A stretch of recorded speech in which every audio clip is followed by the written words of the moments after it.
Best varicose wines చికిత్సనే పొందండి. నొప్పి లేని చికిత్స కోసం సంప్రదించండి ఎవిస్ హాస్పిటల్. నమస్కారం. విష్ణు పురాణం 3వ భాగంలోకి వచ్చాం. అయితే ఈ పాలకడల్లో నుంచి ఉద్భవించినటువంటి లక్ష్మీదేవిని ఇంద్రుడు పరిపరి విధాలుగా ప్రార్థించి తన అన్ని రకాల విద్యలయందు వ్యవహారాలయందు లక్ష్మీ కటాక్షం కలగాలని అనేక విధాలుగా ప్రార్థించారు. అప్పుడు లక్ష్మీదేవి తథాస్తు అని ఇంద్రుణ్ణి అనుగ్రహించింది. అప్పటి నుంచి ఇంద్రుని నివాసం లక్ష్మీ కళతో రాణిస్తూ ఉండేది. వాసుదేవుడు కృతయుగమునందు పరశురాముడుగా అవతరించగా లక్ష్మీదేవి భూదేవి అయింది. త్రేతాయుగంలో శ్రీరాముడుగా అవతరించగా లక్ష్మీదేవి సీతాదేవి అయింది. ద్వాపరయుగంలో కృష్ణావతారుడు కాగా ఆ దేవి రుక్మిణీదేవి అయింది. కలియుగంలో సూర్యరూపుడు కాగా ఆమె పద్మిని అయింది. ఈ విధంగా లక్ష్మీదేవి పద్మాక్షణకు తోడై ఉంటుంది. ఆ స్వామి దేవరూపంలో ఉంటే ఆ దేవి దేవతాకాంత రూపాన, మానవ రూపంలో ఉంటే మానవకాంతగా ఉండి శబ్దమును అనుసరించే అర్థంలాగా అనుసరిస్తూ ఉంటుంది అని లక్ష్మీ చరిత్ర పరాశర మహర్షి చెప్పగా మైత్రేయుడు ఇట్లా అడిగాడు. అయితే భృగువు మొదలైన మునుల యొక్క సృష్టి విశేషాలు వివరించండి అంటే, భృగువుకి ఖ్యాతి యందు ధాత విధాత అనే కొడుకులు, వారికి మేరుపుత్రికలు ఆయతి నియతి అనే కన్యలు భార్యలుగా అయ్యారు. ధాతకి ఆయతి యందు ప్రాణుడు, విధాతకు నియతి యందు మృకండు జన్మించారు. ఆ మృకండుని కుమారుడే మార్కండేయుడు, దీర్ఘాయువు, చిరంజీవి, ఇప్పటికి కూడా జీవించే ఉన్నారు మార్కండేయుల వారు అని చెప్పుకుంటాం. ప్రాణునకు వేదచరుడు, వానికి ద్యుతిమంతుడు, అతనికి అజరుడు జన్మించారు. వారి వంశాలు మిక్కిలిగా విస్తరించాయి. మరీచికి సంభూతి యందు పౌర్ణమాసుడనే కుమారుడు, అతనికి విరజుడు, పర్వతుడు అని 2 కొడుకులు. అంగిరసునకు స్మృతి యందు అసుమతి, రాక, సినీవాలి, కుహు అనే 4 జన్మించారు. అత్రికి అనసూయ యందు చంద్రుడు, దూర్వాసుడు, దత్తాత్రేయుడు అని 3 దివ్యశోభా మహిమాన్వితులు బ్రహ్మ శివకేశవాంశ సంజాతులుగా జన్మించారు. ప్రీతికి దత్తాగ్ని, అతడు స్వయంభవ మన్వంతరమనందు అగత్యుడు అయ్యాడు. అయితే ఇది ఎలా అంటే, మనకి సృష్టి క్రమంలో రకరకాల పేర్లు చెప్తారు. మనం ఇప్పటికీ కూడా కొంతమంది ఋషులవి మహర్షులవి పేర్లు రకరకాల కథల్లో పురాణాల్లో వింటూ ఉంటాం. పులహునకు క్షమయందు కర్దముడు, సహిష్ణువు, ఊర్ధ్వరేతుడు జన్మించారు. క్రతువునకు సన్నతి యందు వాలఖిల్యాదులు 66 జన్మించారు. 65 పుట్టారట. వశిష్ఠునకు ఊర్జయందు విరజుడు, గోత్రుడు, ఊర్ధ్వబాహుడు, సవనుడు, అనఘుడు, సుతపుడు, శుక్రుడు అనేటువంటి శక్రుడు అనేటువంటి 7 కొడుకులు జన్మించారు. వాళ్ళు ఉత్తమ మన్వంతరమనందు సప్తర్షులు అయ్యారట. అగ్నికి స్వాహాయందు కలిగిన వారు పావకుడు, పవమానుడు, శుచి. వాళ్ళకి 45 పుట్టారట. ఈ విధంగా 49 మంది అగ్నులు విస్తరించారు. పితృదేవునకు స్వధయందు పితృగణాలు, మేనక, వైతరణి అనే కన్యకలు జన్మించారు. ఆ కన్యలు దివ్యజ్ఞానమూర్తులు, బ్రహ్మవాదినులు, యోగిని దేవతలు అయ్యారు అని చెప్పగా విని, ఇప్పుడు స్వయంభువ మను వంశంలందు పుట్టిన రాజుల చరిత్ర చెప్పమని మైత్రేయుడు అడిగాడట. పరాశరుడు ఇట్లా చెప్తున్నారు. ఆదిమనువైన స్వయంభవునకు ప్రియంవదుడు, ఉత్తానపాదుడు అని 2 కుమారులు. ఉత్తానపాదునకు ఉత్తముడు, ధ్రువుడు అని 2 కొడుకులట. అప్పుడు ధ్రువుడు పరమ భాగవతోత్తముడని పెద్దల మాట కదా, అతని చరిత్ర విస్తరించి చెప్పమని ఇతను అడిగేసరికి మైత్రేయుడు పరాశరుల వారు ఇలా చెప్తున్నారు. ధ్రువ చరిత్ర ఇది చాలా విశేషమైందిగా చెప్తారండి. ఉత్తానపాదుడు ఏకఛత్రముగా భూమిని ఏలుతూ శత్రురాజుల పక్కలో బల్యమై ధైర్య శౌర్య పరాక్రమాలకు రూపమై నయమార్గాన ప్రజాపరిపాలన చేసేవాడు. నిర్విఘ్నంగా భూదేవ తృప్తిగా యజ్ఞాలు చేసేవాడు. దిగంత విశ్రాంతమైన యశస్సు సంపాదించిన మహారాజు. అతనికి సురుచి, సునీతి అని 2 భార్యలు. సురుచి కొడుకు ఉత్తముడు, సునీతి సుతుడు ధ్రువుడు. 2 సోదరులు సమాన రూపరేఖా విలాసులు, విద్యా వివేకాలు కలవారే పెరుగుతూ ఉండగా, ఒకనాడు ఉత్తానపాదుడు నిండు కొలువులో సింహాసనాసీనుడే ఉత్తముణ్ణి ఒళ్ళో ఉంచుకుని ముచ్చట్లాడుతుండగా ధ్రువుడు వచ్చి తండ్రి తొడ మీద కూర్చోటానికి సింహాసనం వద్ద నిలిచి చేయి చాచేట. ఆ సమయంలో సవతి తల్లి సురుచి సభామర్యాదను పాటించక సవతిమాశ్చర్యంతో ధ్రువుణ్ణి వారించి నీరసంగా చూసి, ఆగు, ఈ సింహాసనం ఎక్కడానికి నా కొడుకే అర్హుడు గాని నువ్వు కాదు. ఈ రాజుకు నేను ప్రియపత్నిని, సిరి సంపద ఐశ్వర్యము అంతా నాది. నీ తల్లి నా సవితిగా ఉండటం ఏదో ఆమె అదృష్టం అంతే. నా దగ్గరకు వచ్చి ఏదైనా మాట్లాడుతుంది, నేను ఆ మాటలు కూడా లక్ష్య పెట్టను. ఈ సింహాసనం ఎక్కడానికి నా కొడుకైన ఉత్తముడే తగినవాడు. నీకు అలాంటి ఉత్తమత్వం ఉంటేనే ఆ అదృష్టం నీకు కలుగుతుంది. ఊరికే చేయి చాస్తే అదృష్టం పట్టదు, పొమ్మని చేయి పట్టుకుని వెనక్కి నెట్టి వీపు మీద ఒక దెబ్బ కూడా వేసిందట. ధ్రువుడు చెమ్మగిలిన కన్నులతో చెరచెరా నడుస్తూ తల్లి దగ్గరికి వెళ్ళి పెద్దలు చేసిన పని, తండ్రి యొక్క ఉపేక్ష, రెండూ చెప్పాడు ఏడుస్తూ. ఆమె దుఃఖంతో కొడుకు కన్నీళ్లు తుడిచి బాగా ఓదార్చి ఏడుపు మాన్పించి కళ్ళ ఒత్తుకుని సన్నటి కంఠస్వరంతో చెప్పిందట, సురుచి అన్నదంతా నిజమే నాయన. రాజు ఆమెపై ప్రాణాలు నిలిపి ఉన్నాడు కనుక ఆమె కొడుక్కి ఆ మన్నన కలుగుతుంది. ఆ పద్ధతిలో మనకంత చనువు ఎట్లా ఉంటుంది? ఆమె సౌభాగ్యవతి కనుక దానికి ఆమె కొడుక్కి కూడా రాజు వల్ల మన్నన కలుగుతుంది. మనం మందభాగ్యులం నాయన, మనకు మన్నన లేదు. ఒకవేళ రేపొద్దున వాడే గనక రాజు అయితే నువ్వు వాడికి అడుగులకు మడుగులొత్తాలి నాయన అని ఆవిడ దుఃఖంతో, ఇంకా ఏమైంది, నా కడుపు కాలిపోయింది, ఇంకేం లేదు, నా పిల్లవాడికి ఏమీ దక్కలేదని ఆమె దుఃఖంతో ఇదైపోతూ ఉంటే ఈ పిల్లవాడు అన్నట్ట, అమ్మా విచారించకు, ఉత్తముడు రాజై రాజ్యమేల్ని, ఆ రాజుకి ఈ రాజ్యము సిరి సంపద ఇచ్చినవాడు మనకెందుకు ఇవ్వడు? మనకు కూడా ఇస్తాడు. ఇదిగో నా మాట విను. అన్న వల్ల ఇప్పటి రాజు పొందిన రాజ్యభోగాలు క్షణికాలు, అలాంటి ఐశ్వర్యం నాకు అక్కర్లేదు. ఆ దేవతలకు పైన ఉండే పదమందు సూర్యచంద్రులు ఉన్నంతకాలం, వెలుగుతున్నంతకాలం నేను ఉండడానికే సంకల్పించాను. ఒకడే నా ప్రతిజ్ఞ అని చిన్న బాలుడైన ధ్రువుడు ఎలాంటి విచారము లేక తపస్సు చేసే సంకల్పంతో తల్లితో చెప్పి నగరం నుంచి బయటికి వెళ్ళిపోయాడు. నగరం వెడలి సమీపాన ఉన్న ఉద్యానవనంలో కృష్ణాజినంపై ఆసీనులై ఉన్నటువంటి సప్తర్షులను చూసి నమస్కరిస్తే వాళ్ళు ఇలా చెప్పారట, నువ్వు ఎక్కడి నుంచి వస్తున్నావు, ఎవరు నువ్వు, నీ పేరేమిటి, ఒంటరిగా ఎందుకు వచ్చావు నాయన, చిన్ని బాలకుడివి నువ్వు అని అడిగితే, నేను ఉత్తానపాదుడనే రాజు కొడుకును, నా పేరు ధ్రువుడు, తపస్సు చేయాలని ఇలా వచ్చాను, నా పూర్వపుణ్య ఫలం వల్ల మీ దర్శనమైందని చెప్పగా విని ఆశ్చర్యపోయి, అయ్యా బాలకుడివి, ఇలా రాజభోగాలు విడిచి తపశ్చర్యకి నిశ్చయించుకోవటం ఏమిటి, ఎందుకు కారణం, నిండా 5 ఏళ్ళు కూడా లేవు నీకు, సుకుమార మోహనాకారం కలిగి ఉన్నావు, లవలేశమైన రోగబాధ అయినా ఉన్నట్టు లేదు, తల్లిదండ్రులు సజీవులై ఉన్నవాడివి, ఇలాంటి నువ్వు కష్టసాధ్యమైన తపస్సుకి ఎందుకు దిగావు, ఇలాంటి చిన్నతనపు బుద్ధిని విడిచి తిరిగి పొమ్మంటే అప్పుడు ధ్రువుడు దుఃఖంతో సవతి తల్లి అన్న మాటలు, తండ్రి ఉపేక్ష, తల్లి విచారము, తన ప్రతిజ్ఞ చెప్పి తిరిగిపోయేది లేదు, దయచేసి నా సంకల్పం సఫలమయ్యేటట్టుగా మార్గోపదేశం చేయమంటే వాళ్ళలో వాళ్ళు ఇలా మాట్లాడుకున్నారట. యుద్ధములో పగవాని బాణాలకు బాధపడిన రాజనందనుడు సవతి తల్లి పోటు మాటలకి బాధపడ్డాడా ఆశ్చర్యం అనుకుని, నాయనా నీ కోరిక సఫలం కావాలంటే సర్వేశ్వరుడు, సర్వశక్తి సంపన్నుడు, భక్తజన్న పారిజాతుడు అయినటువంటి పద్మాక్షుణ్ణి ఉపాసించాలి. మునుపు మీ వంశకర్త అయిన స్వయంభువ మనువు, ఉత్తానపాదుడు, ప్రియవ్రతుడు కూడా ఆ వాసుదేవుని భజించే కృతార్థులయ్యారు. మా వంటి మునులు కూడా లక్ష్మీకాంతుని ఉపాసించి అందరికీ సమ్మానులుగా అయ్యాము. కాబట్టి నువ్వు కూడా ఆ లక్ష్మీనారాయణునే సేవించు, ఆరాధించు అని ద్వాదశాక్షర మంత్రాన్ని ఉపదేశించి తపస్సు చేసే పద్ధతి చెప్పి కృతార్థుడి వగుదుగాక అని దీవించి ఆశీర్వదించారు. మనం భాగవతంలో ఈ వాసుదేవ మంత్రాన్ని నారదుడు ఉపదేశించాడని తెలుసుకుంటామండి. అదొక కల్పంలో జరిగి ఉండొచ్చు, ఇంకొక కల్పంలో ఇలా సప్తర్షులే ఉపదేశించినట్టుగా కనపడుతోంది.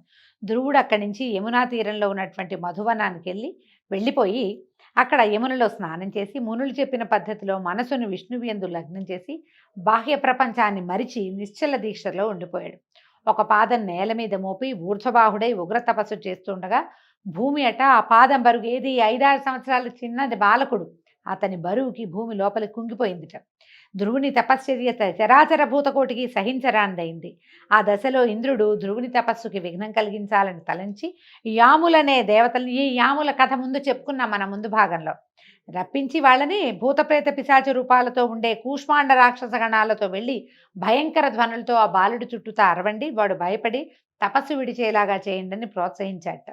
యామదేవతలు ఆ రాక్షసులు వివిధ క్రూర జంతువులాగా మారి విష సర్పాల్లాగాను, పెద్ద పుల్లుల్లాగా, పిశాచాల్లాగా, కార్చిచ్చులాగా విషం చిమ్ముతూ మంటలు రుపుతూ భీకరంగా అరుస్తూ ఈ ధ్రువుడు చుట్టూతా తిరిగితే వీళ్ళ ఆటలు అతని ముందు సాగలేదట. అతను ఆ తపశ్చర్యలోంచి బయటికి రాలేదు.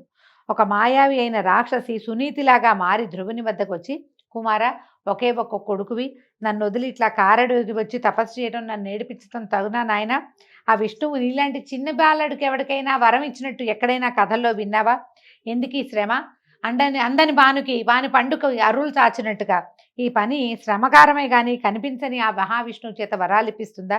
లే నాయన, వెళ్ళిపోదాం ఇంటికి, మీ నాన్న నొప్పించి ఏదో విధంగా రాజభోగాలు అనుభవిద్దాం, కనీసం రాజభవనంలో అయినా ఉందు, కానీ ఈ గీకారణ్యంలో ఈ వయసులో ఈ తపస్సు ఎందుకురా నాయన అని తల్లి రూపంలో ఒక మాయావి అతనితోటి మాట్లాడిందట. పైగా ముద్దు మాటలతో తల్లిదండ్రులను సంతోషపెట్టడం, యుక్త వయసు వచ్చాక చక్కని చుక్కలాంటి కన్యను పెళ్లాడి ఆనందంగా జీవించడం, వయసు ముదిరాక అడవికి వచ్చి తపస్సు చేయడం లోకధర్మంగా రా నాయన, ఇలా చిన్న కాలంలో చిన్న వయసులోనే పసితనంలో తపస్సు చేయటం ఏమిటి? ఆవిడేదో అన్నదని అలిగి వచ్చావు నాయన, ఇది వద్దురా వద్దురా, నీకు పట్టాభిషేకం చేస్తాడు మీ నాన్న అని ఇంకా ఏవేవో మాటలు అనమాట. ఎన్నో చెప్పి ఎన్నో నోములు నోచి కన్నాను, ఇలా నా కడుపు కాల్చకు నాయన, నువ్వు ఇలా ఎండలో వానలో ఉండొద్దు అని ఎన్నో రకాలగా బతిమలాడి చివరికి ఏమంటారు, ఎమోషనల్ బ్లాక్మెయిల్ కూడా, నువ్వు ఇలాగైతే ఇక్కడే ఉన్నావంటే నీ ముందే ప్రాణాలు విడుస్తానని ఎన్ని మాయ మాటలు చెప్పినా ఆ పిల్లవాడి చెవిలోకి ఎక్కలేదట. వాడి మనసు మాత్రం విష్ణుమూర్తి మీదే లగ్నమైంది. బాహ్య ప్రపంచ ప్రవృత్తే ఎరక్కుండా రాతి బొమ్మలాగా ఉండిపోయేట, కదల్లా మెదల్లా. భయంకరాకారులైన రాక్షసులు వచ్చి అతన్ని బెదిరించడానికి ఎంతో ప్రయత్నం చేశారు. ఎంత అరిచినా కేకలు పెట్టినా ఏం చేసినా అందులోంచి బయటపడలేదు. ఇక ఉపేక్షిస్తే లోకాలకి ప్రమాదం కలుగుతుందని ఏం చేశాడట, లక్ష్మీనాథుడికి విన్నవించి ధ్రువుని యొక్క తపస్సు మాన్పించాలని ఇంద్రుడు స్వయంగానే శ్వేతద్వీపానికి వెళ్ళాడట. ఈ వైకుంఠానికి వెళ్ళి ప్రార్థించాడట, లోకేశ్వర, ఉత్తానపాదుడనే రాజు కొడుకు ధ్రువుడు నీ యందు భక్తి కలిగిన వాడు, 5-6 ఏళ్ల పసిప్రాయం వాడు, ఇంతవరకు అలాంటి దీక్షతో ఎవరూ చేయని ఇలాంటి తపస్సు చేస్తున్నాడు. మాన్పించాలని ఎంతో ప్రయత్నం చేశాను కానీ ఫలించలేదు. నిన్ను మెప్పించి నా స్థానం పొందుతాడో, సూర్యస్థానం కొడతాడో, చంద్రస్థానం ఆక్రమిస్తాడో, ఏ దిక్పాలకత్వం కోరి అతను ఇంత తపస్సు చేస్తున్నాడో తెలియట్లేదు తండ్రి అని బెదురుతూ చెప్పేసరికి శ్రీకాంతుడు నవ్వుతూ ఇట్లా అన్నాడట, మహేంద్ర భయపడద్దు, ఆ బాలుడి కోరిక నాకు తెలుసు, మీ స్థానాలేవి కోరడు, ఆ కోరికను నేను నెరవేర్చి తపస్సు మాన్పిస్తాను, నువ్వు నిర్భయంగా ఉండమని ఇంద్రుని పంపించి ధ్రువుని దగ్గరికి వచ్చి పిల్లవాడికి కనపడ్డాడట. కుమారా, నీ తపస్సుకు మెచ్చా వరం కోరుకోమంటే ధ్రువుడు కళ్ళు తెరిచి నీలనీరద గాత్రుని లక్ష్మీ కళత్రుని చూసి చప్పున లేచి సాష్టాంగంగా నమస్కారం చేసి చేతులు జోడించి ఆనందాతిరేకంతో చాలాసేపు మైమరిచిపోయి అట్లా దిగ్భ్రమతోటి ఉండిపోయాడట. క్రమంగా స్మృతి చెంది గద్గద స్వరంతో, తండ్రి నీ దివ్య రూపం చూసి మైమరిచాను, ప్రార్థించాలంటే మాటే రాకుండా ఉంది, నాకు వాక్శక్తిని ముందు ప్రసాదించంటే అప్పుడు ఏం చేశాడట, విష్ణువు తన చేతిలో ఉన్న శంఖాన్ని, ఏం శంఖం అంటే విష్ణుమూర్తి శంఖం పేరేమిటండి, పాంచజన్యం, ఆ పాంచజన్య శంఖాన్ని అతన్ని శిరస్సు మీద ఉంచాడట. ఉంచేసరికల్లా ఈ ధ్రువుడు సొంపైన వాక్కుతోటి నింపైన మనసుతోటి భాషిస్తూ శ్రీపతిని అనేక విధాలుగా స్తుతించాడు. ధ్రువకృత విష్ణు స్తుతి ఎన్నో రకాలుగా ప్రార్థించాడు. ఇదిగో ఆవు నుంచి పాలు పితికి ఆ పాల నుంచి నెయ్యి తీసి దానిని ఆ ఆవుకే సమర్పించినట్టుగా నీ నుంచి వాక్కును పొంది ఆ వాక్కునే సంస్కృతిగా నీకు సమర్పిస్తే ఆనందిస్తావయ్యా, నువ్విచ్చిన వాక్కుతోటే నిన్ను నేను స్తుతిస్తున్నాను, నీ నటన బహు విచిత్రము, నీలాంటి వాడివి నువ్వేనన్నాడు అని అనేక విధాలుగా స్తుతించగా సంతోషించి శ్రీకాంతుడు నీ ఆరాధనకి స్తుతికి సంతోషించాను, నా దర్శనం వృధా కాదు నాయన, ఏదైనా కోరుకో వరం ఇస్తానంటే అప్పుడు ధ్రువుడు అడిగాడట, అన్ని ప్రాణుల యందు సర్వాంతర్యామి అయి ఉండేటువంటి సర్వేశ్వరుడివి, సర్వజ్ఞుడివి, నీకు నా కోరిక చెప్పడం సముచితమా, అయినా కూడా నీ ఆజ్ఞను అనుసరించి మనవి చేస్తున్నాను, చిత్తగించు. నా తండ్రి కొలువులో గద్దెపై ఉండగా నేను వెళ్ళి తండ్రి ఆసనము మీదకి చేయి చాచగా నా సవితి తల్లి వారించి అక్కడ కూర్చోటానికి నా కొడుకే అర్హుడు కానీ నువ్వు కాదు పో అన్నది. ఆ మాటకి కించపడి లోకేశ్వరుడు అయిన నీ వల్ల అత్యున్నతమైన దివ్య పదాన్ని పొందాలని ప్రార్థించి ఇలా వచ్చి నేను ఆరాధించాను, కాబట్టి నా దీక్ష సఫలం చేయవలసిందిగాని వేడుతున్నాను నాయన, అదే నేను కోరే వరమని అడిగాడు. ఈయన కరుణారసభరిత హృదయుడైనటువంటి విష్ణుమూర్తి, రాకుమార, పూర్వజన్మమున నువ్వు ఒక బ్రాహ్మణుడువు, వేదశాస్త్రాలు చదివి కులాచారం తప్పక తల్లిదండ్రుల్ని అతిభక్తితో సేవిస్తూ జపాదులతో నన్ను ఉపాసిస్తూ నన్ను మనసు యందే ఉంచి ప్రవర్తించేవాడివి. అలాంటి నువ్వు ఒక రాజుడికి మిత్రుడివై అతని వైభవంతో సమాన వైభవం కల ప్రభుత్వం కోరి ఈ జన్మలో రాజనందనుడివై జన్మించావు. బాలుడివై ఉన్నా మాకు నచ్చిన భక్తుడివై ఎనలేని దీక్షతో తపస్సు చేసి మహాపుణ్యుడివయ్యావు. నీ కోరిక నెరవేరేటట్టుగా వరమిస్తున్నాను విను. దేవతలకు, గ్రహాలకు, నక్షత్ర తారాగణములకు పైన ధ్రువస్థానం ఉన్నది, అది నీకిస్తున్నాను. ఆ దివ్య పదమందు నీ తల్లితో నక్షత్ర రూపాన కల్పాంతం వరకు ఉండగలవు. కల్పాంతమందు నీకు మోక్షం ఇస్తానని ఆనందంగా పలికి మహావిష్ణువు అంతర్హితుడయ్యాడట. ఆ సమయమందు సుర నర కిన్నర సిద్ధ సాధ్యాదులు స్తుతించుతూ ఉండగా తల్లితో దివ్య విమానారూఢుడైనటువంటి ధ్రువుడు పై స్థానానికి వెళ్ళాడు. మనము రాజ్యం చేసిన తర్వాత వెళ్ళాడని కొన్ని కథల్లో వింటుంటాం. విష్ణు పురాణం ప్రకారము అతను అప్పుడే తన తల్లితో సహా విష్ణు పదాన్ని దివ్య పదము అయినటువంటి ధ్రువ స్థానాన్ని చేరాడని, ధ్రువము అంటే శాశ్వతమైనది అని అర్థం అండి, ఆ పదవిని పొందాడట. ముందు సూర్యమండలమునకు, తర్వాత చంద్ర, నక్షత్ర, బుధ, అంగారక, శుక్ర, బృహస్పతి, శనేశ్వరుల మండలాలకి వెళ్ళి వారి మన్ననలను పొంది సప్తర్షి మండలాన్ని దర్శించాడు. వారి అనుగ్రహంతో ధ్రువస్థానానికి చేరి అక్కడ మహాభాగ్యంతో లోకాలకు తలకట్టై నేటికి సకల జనమాననీయుడై విరాజిల్లుతూ ఉన్నాడు. ధ్రువ నక్షత్రం మనకి కనపడుతుంది, శాశ్వతమైనదన్నమాట ధ్రువపదం. ఈ ధ్రువ చరిత్ర వినినవారు, చదివినవారు, వినిపించిన వారు యశస్ఫూర్తితో సకల సకుటుంబంగా సుస్థిర నివాసులై శ్రీమంతులై రాణిస్తారు. ఆ ధ్రువునకు శంభువు అనే భార్య ఎందు శిష్టి, భవ్యుడు అని 2 కుమారులు. శిష్టికి సుచ్ఛాయ అనే భార్య ఎందు రిపుడు, రిపుంజయుడు, విప్రుడు, వృకలుడు, వృకతేజుడు అని 5 కుమారులట. రిపునకు బృహతి యందు చాక్షుషుడు, వానికి పుష్కరిణి యందు చాక్షుష మనువు పుట్టారు. వానికి సడ్వల యందు ఊరుడు, పూరుడు, శతద్యుమ్నుడు, తపస్వి, సత్యభాకు, శుచి, అగ్నిష్టోముడు, అతిరాత్రుడు, సుద్యుమ్నుడు, అభిమన్యుడు అనేటువంటి 10 మంది కుమారులు జన్మించారట. ఊరునకు ఆగ్నేయి అనే కాంతయందు అంగుడు, సుమనసుడు, స్వాతి, క్రతువు, అంగిరసుడు, శిబి అనే 6 కుమారులు జన్మించారు. వారిలో అంగునకు సునీధ అనే ఇల్లాలి యందు వేణుడు అనే కుమారుడు పుట్టాడు. అయితే ఈ వేణువు యొక్క కుడి భుజమునందు మునులు మధించగా దాని నుంచి పృథువు అనేటువంటి కుమారుడు పుట్టి సాటిలేని భుజ విక్రమంతో రాజలోకాన్ని వశపరుచుకున్నాడు. ఈ పృథువు వల్లే భూమికి పృథివీ అనే పేరు వచ్చిందటండి. ఈ పృథువు యొక్క గాథని రేపటి భాగంలో తెలుసుకుందాం.